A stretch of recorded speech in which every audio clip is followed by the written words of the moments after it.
अब उसने ये कह देना है कि जी कोई बात नहीं, अगर आप डिपोर्ट हो गए तो मैं आपको दुबई का विजिट वीज़ा निकाल देता हूँ और दुबई से ले जाके मैं आपके कुछ जाली कागजात बना दूंगा और फिर आप दुबई से जो है प्रवास करके चले जाएंगे। लेकिन ये बारीकी कोई नहीं समझता कि दुबई से भी जाने वाला जो शख्स है उसका पासपोर्ट ग्रीन है और उसका स्टेटस और उसकी प्रोफाइल पाकिस्तान की ही शो हो रही है। जबकि दुबई के कानून के मुताबिक विज़िट वीज़े पर जाकर कोई भी शख्स वहाँ से आगे किसी भी कंट्री में मूव ऑन नहीं कर सकता, वो भी स्पेशली वर्क परमिट या स्टडी वीज़े के लिए। तो हाउ कैन इट पॉसिबल कि you can travel from Dubai. अब बताने वाले को भी ये इन्फॉर्मेशन नहीं है और सुनने वाले को भी ये इन्फॉर्मेशन नहीं है। अब इस तरह होता क्या है कि आप एक तजुर्बे की भेंट चढ़ जाते हैं, आप एक तजुर्बे की नज़र हो जाते हैं। और इस पे जो सबसे मेन चीज़ है वो है आपका पासपोर्ट, जो कि आपकी आइडेंटिफिकेशन है। मैं मानती हूँ पाकिस्तान के पासपोर्ट की वैल्यू बहुत कम है, ठीक है, मैं मानती हूँ हमारी करेंसी जो है वो बहुत वर्थलेस होती जा रही है, बट डजेंट मीन्स इस वक्त बीइंग अ पाकिस्तानी यही हमारी आइडेंटिफिकेशन है। तो क्यों हम अपनी आइडेंटिफिकेशन से खेलेंगे? क्यों हम अपनी आइडेंटिफिकेशन को दांव पे लगाएंगे महज इसलिए कि उसने हमें फ़ोन पे कहा है कि मैं तुमसे 4 लाख रुपए ले रहा हूँ। ओहो, ये तो 4 लाख रुपए ले रहा है, तो मैं जो हूँ 4 लाख तो है मेरे पास, तो मैं क्यों ना इसकी बातों में आ जाऊँ। देखिए बात ये नहीं होती है, बात ये है कि उसने तो 4 लाख ले लिए, वो खुद तो बैठा हुआ है नॉर्थ साइप्रस पे, ठीक है। अब आप उस पर किस तरह कोई बात करेंगे? वो कहेगा देखिए जी मैंने यहाँ से आपको वीज़ा निकलवाया, एम्बेसी से मिलवाया, आपका प्रोटेक्टर हुआ, मेडिकल हुआ, आपकी यहाँ से चढ़ाई हुई, टिकट हुआ, अब वहाँ एंट्री नहीं मिली तो मैं क्या कर सकता हूँ? फिर देखिए मैंने आपको दुबई से भी ले जाके कोशिश किया। नॉर्थ साइप्रस जहाँ पर टर्किश लीरा चलता है वहाँ पे होता ये है कि कुछ अरसे के लिए, कुछ महीनों के लिए ऐसी पॉसिबिलिटीज़ निकाली जाती हैं कि वहाँ पे वर्कर्स आ जाएं। उसके बाद वो बिल्कुल कंप्लीटली बंद कर देते हैं अपनी इमिग्रेशन को और जो लोग आए हैं वो उन्हें सॉर्ट आउट करते हैं। रीज़न ये है कि नॉर्थ साइप्रस में चूँकि करेंसी की कोई वैल्यू नहीं है, टर्किश लीरा बहुत लो चल रहा होता है और वो भी वहाँ की इमिग्रेशन भी ये बात अंडरस्टैंड करती है कि इसको बाईपास के तौर पे लोग इस्तेमाल कर रहे हैं, यानी कि इसको उर्दू में कहेंगे कि टाप के जाने के लिए यूज़ कर रहे हैं।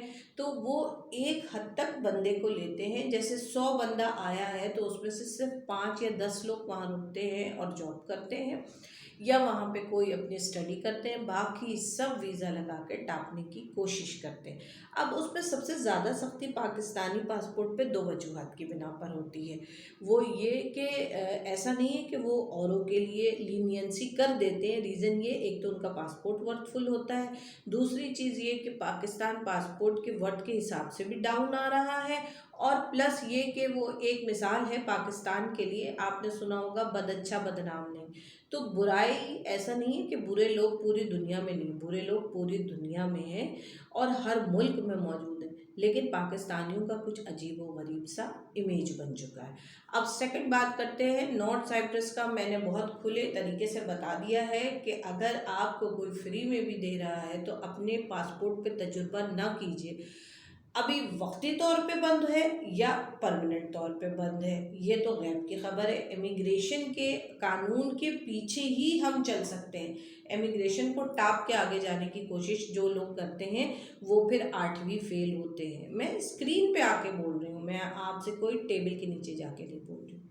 सेकंड सवाल जो मुझे बहुत ज़्यादा आया है, इतना आया, इतना आया, इतना आया है कि मैं आपको बता नहीं सकती। रोटी खाते, सोते, जागते, तस्बीह पढ़ते, कुरान पढ़ते, नमाज पढ़ते, हॉस्पिटल में घर के बुजुर्गों को लेके बैठने के दरमियान भी जिस लो वाकया का वर्क परमिट निकल गया, जी जिसने भेजा है उसकी तो बहुत ज़बरदस्त बात है। देखिए जी, पाकिस्तान का कुछ ममालिक के साथ जो है वो मुआहदा हुआ है, ठीक है, वर्क मुआहदा।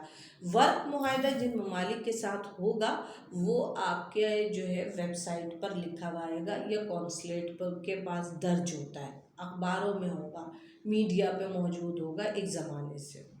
ऐसा नहीं है कि टॉर्च की रोशनी में, मोबाइल की रोशनी में टेबल के नीचे घुस के दो लोगों ने फैसले कर लिए, साइन हो गया और जेब में डाल लिया और कहा आज ही आ जाओ। ऐसा कुछ नहीं है।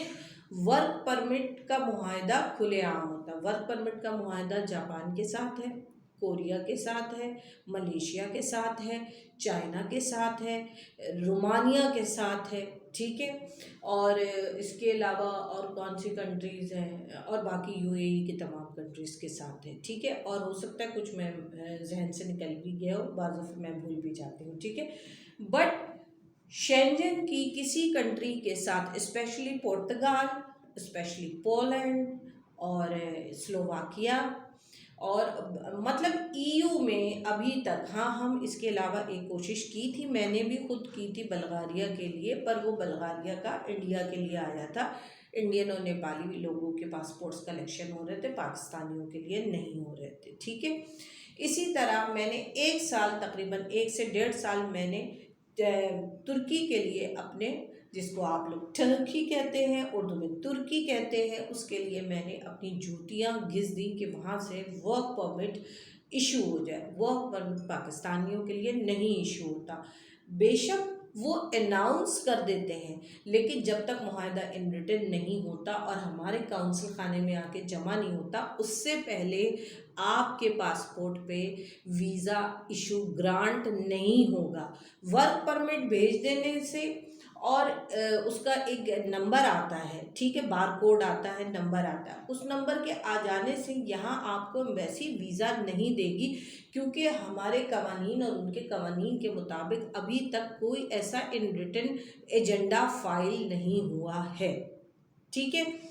विजिट पे आप जब जाते हैं तो भी आपका कोई मुकद्दर नहीं होता है। मैं अलल ऐलान आपके सामने बोल रही हूँ, काम वहाँ नहीं मिलता। डेली वेजेस पे आपको मिल जाता है, चूँकि करेंसी बहुत ही कम है, तो वो आपको तनख्वाह इतनी मुश्किल से पूरी पड़ती है कि आप कमाएंगे क्या। फिर दूसरी सबसे इम्पॉर्टेंट वजह, आप इसलिए जाते हैं कि वहाँ से लॉन्च के ज़रिए, जो कि बहुत ही ख़तरनाक है, आप कोशिश करते हैं इटली निकलने के लिए। तो मैं आपके सामने बैठी हूँ, एक साइड ग्रीस पड़ता है, एक साइड इसलिए इटली पड़ता है। इटली जो है वो उसकी सरहद से बहुत करीब पड़ता है, तो लोग अपनी जान जोखिम में डाल के ट्यूब बोट में बैठ के निकलने की कोशिश करते हैं। लेकिन मेरे प्यारे भाइयों, इस अपने जहनों से, क्योंकि स्पेशली जेहलम, गुजरात और मंडी बहाउद्दीन वाले ये बात समझ लें कि मैं आपके सामने दावे से आके कहती हूँ कि 4 साल भी गुजर जाएंगे तो आप लोग कैंप में रहेंगे, इटली आपको एंट्रेंस नहीं देगी। आपका बेटा वहीं बचपन से जवान होकर शादी कर लेगा, आपका शोहर वहाँ पे दूसरी शादी कर लेगा, लेकिन वो उसी कैंप में पड़ा रहेगा। ये मेरा तजुर्बा बोल रहा है। देखिए, आप अपना पैसा खर्च करके जा रहे हैं, इससे मेरी सेहत पे कोई असर नहीं पड़ रहा, लेकिन मैंने ये सेशन आपको अवेयरनेस देने के लिए लगाई है, ठीक है। मैंने ये आपको अवेयरनेस देने के लिए ये सेशन लगाई है, क्योंकि मैं ये देख रही हूँ कि हमारे बहुत सारे इलाकों के लोगों को आगाही नहीं है। जिस तरह वो हमारे गवर्नमेंट एक बच्चे पैदा कम करने वाली मुहिम चलाती है, जैसे ब्रेस्ट कैंसर की एक अवेयरनेस मुहिम होती है, इसी तरह मैं आपको वीज़ा की अवेयरनेस एक मुहिम चला रही हूँ, ताकि आप लोग काम करें। बिल्कुल, मैं तो पैसे लिए बगैर काम ही नहीं स्टार्ट करती, क्योंकि मुझे पता है कि मैं जो काम कर रही हूँ वो श्योर शॉट होगा और आप एम्बेसी जाएंगे। एम्बेसी, न सिर्फ आप एम्बेसी जाएंगे, आपको एयरपोर्ट पे टिकट भी मिलेगी और आप उस मुल्क में भी उतरेंगे।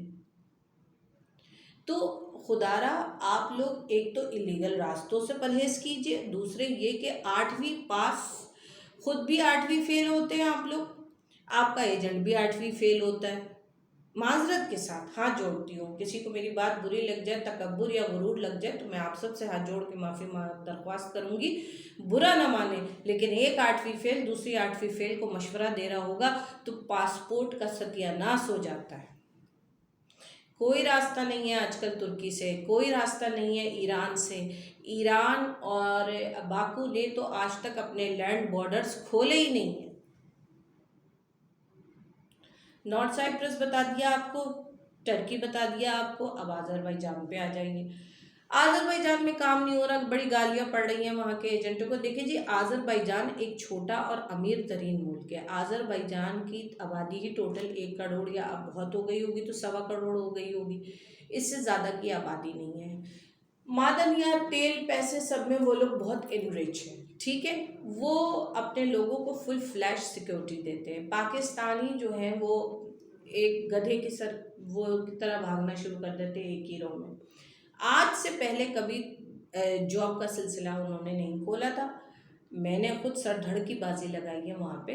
तो कोविड में जब बिल्कुल तमाम रेस्टोरेंट्स वगैरह बंद हो गए, तो उन्होंने वहाँ ये सिस्टम निकाला कि फूड डिलीवरी बॉय, वो भी उनका नहीं है, ये उबर और बोल्ट दोनों यूरोपियन कंपनी है, उन्होंने आके वहाँ अपनी फ्रेंचाइज खोली और पहले उन्होंने आज़री लोगों को ही जॉब पे लगाना शुरू किया, क्योंकि उस दरमियान इंडियन, नेपाल, श्रीलंकन और पाकिस्तानियों के वीज़े बंद थे। फिर रफ्ता रफ्ता हुआ ये कि इन सब के वीज़े खुलना शुरू हो गए।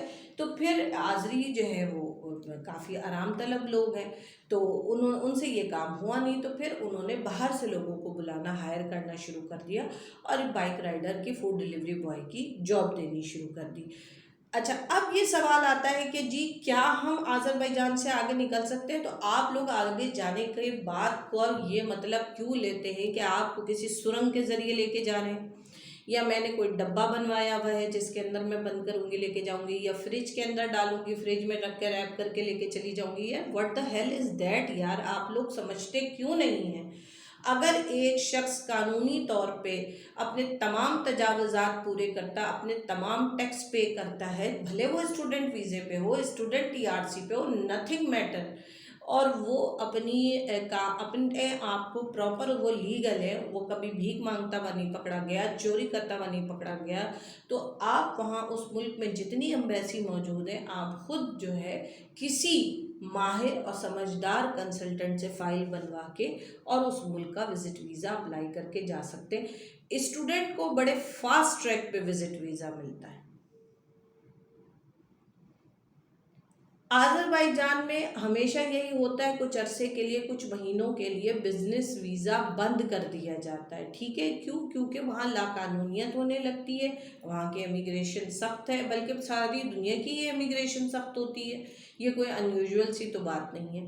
तो लिहाजा जो जॉब हासिल कर रहे हैं या करना चाहते हैं, वो जो है आप से स्टूडेंट टीआरसी लें और स्टूडेंट पे ही आप जो है अपनी बाइक राइडर करें। आप अपनी पढ़ाई भी कर सकते हैं, नहीं पढ़ाई करने का दिल चाहता, लैंग्वेज कोर्स करके लैंग्वेज सीखें और साथ में आप जब अपनी 1 साल की टीआरसी लेके बाइक राइडर की जॉब कर सकते हैं।